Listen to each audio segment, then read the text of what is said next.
Salut à tous chers fans d'histoire, aujourd'hui nouvelle vidéo pour vous parler de l'année 1917 à 1918. N'hésitez pas à rester jusqu'à la fin de la vidéo, j'ai une question à vous poser pour les prochaines vidéos. Je vais pas vous faire patienter plus longtemps maintenant, place à 1917.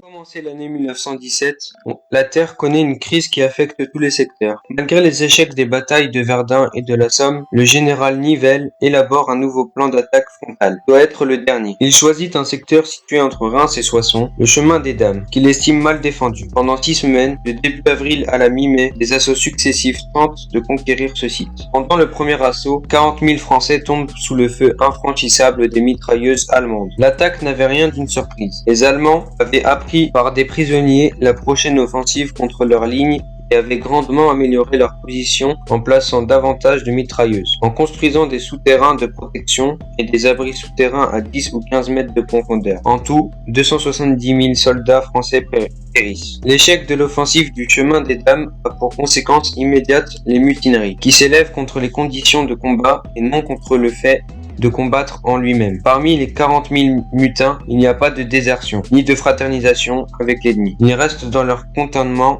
et refusent de monter en ligne. Ils insultent les officiers qu'ils jugent incompétents. Les mutins sont punis par Pétain, devenu le général en chef des armées françaises à la place de Nivelle. Il y a 629 condamnations à mort et finalement, en comptant les cas de mutilation volontaire, 75 exécutions, dont 27 pour acte de mutinerie. Pétain tente de mettre fin au mécontentement des soldats en améliorant leur vie quotidienne par le repos, la nourriture et le rythme des permissions. Le commandement français n'ose plus lancer les hommes à l'attaque, tant qu'il ne dispose pas d'une supériorité absolue en matériel grâce aux Américains et aux chars de combat. Pourtant, impatient de remporter un succès qui lui soit propre, l'état-major anglais lance une offensive à Passchendaele, dans les Flandres. À l'automne 1917, il réussit seulement à mener à une mort inutile plusieurs centaines de milliers de Britanniques et d'Allemands. En mars 1917, l'état-major impérial allemand prend la décision stratégique de reculer le front plus au nord, sur la ligne, et fait évacuer toutes ses armées des positions occupées depuis 1914 dans le secteur de l'Aisne. Les Allemands dynamitent systématiquement les édifices emblématiques des villes et des villages auparavant occupés. Ainsi disparaissent notamment les forteresses de Ham dans la Somme, situées non loin de là, et de Coucy le 27 mars 1917. Ce recul permet de raccourcir le front et d'économiser les forces nécessaires à sa défense. Ces opérations impliquent également le déplacement en masse des populations civiles des territoires occupés. Les seules offensives alliées victorieuses de 1917 ont lieu autour d'Arras et d'Ypres en avril et juin 1917. Lorsque les troupes britanniques prennent quelques villages aux Allemands, la prise de Vimy par les Canadiens le 9 avril 1917 est devenue un symbole de la force du Canada et de la capacité des Canadiens de gagner un objectif. Sans l'aide des Britanniques, cette bataille fait 3598 tués et 7004 blessés parmi les soldats canadiens. Au sud, les forces italiennes et autrichiennes s'affrontent sans résultat depuis 2 ans et demi sur le front de Isonzo, au nord-ouest de Trieste, avec un léger avantage pour l'armée italienne qui, en 1916, avait conquis la ville de Gorizia lors d'une contre-offensive. Les Italiens avaient pénétré aussi de quelques kilomètres dans le Tyrol, mais sans résultat majeur. Cet équilibre est rompu à l'automne 1917 lorsque les Allemands décident de soutenir leurs alliés autrichiens sur le front italien et envoient 7 divisions.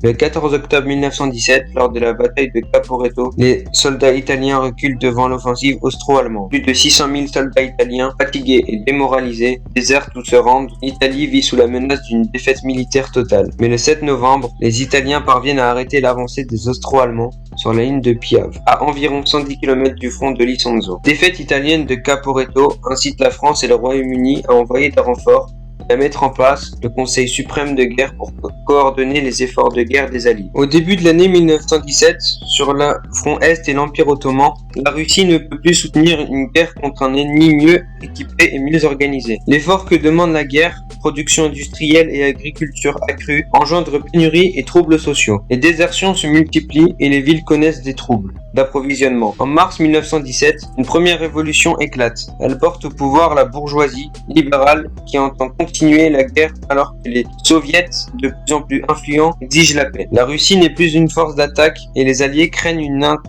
intensification de l'effort allemand à l'ouest. En novembre, Lénine et Trotsky organisent une seconde révolution. Les bolcheviks prennent le pouvoir et le nouveau régime, n'étant pas en situation de continuer la guerre, lance des pourparlers de paix avec les empires centraux. Le ministre britannique des Affaires étrangères, Lord Arthur Balfour, promet l'établissement d'un État juif en Palestine, entre autres pour motiver les juifs américains à soutenir l'entrée en guerre des États-Unis. La même année, les Britanniques attaquent les Ottomans en Palestine, dont ils garderont le contrôle jusqu'en 1947. De nombreux juifs s'y installeront après les épreuves de la Seconde Guerre mondiale. La vidéo commence à se terminer. Je voulais vous poser une question pour savoir quelle vidéo vous intéresserait après la série de la guerre mondiale. Je voulais savoir aussi si vous avez aimé cette vidéo, n'hésitez pas à la liker et à vous abonner, cela aiderait grandement la chaîne et ça m'aiderait aussi à produire plus de vidéos à l'avenir. Je voulais aussi vous faire part de la création d'une page Facebook pour Minute Histoire, donc n'hésitez pas à aller la visiter. Je poste régulièrement des petites séquences de vidéos que j'ai postées sur YouTube, alors n'hésitez pas à aller la voir. J'ai créé aussi une page Utip pour les personnes qui voudraient faire des dons à l'avenir. N'hésitez pas à aller voir la page et à me soutenir là-bas. Voilà, je vous dis à dimanche prochain pour la prochaine vidéo.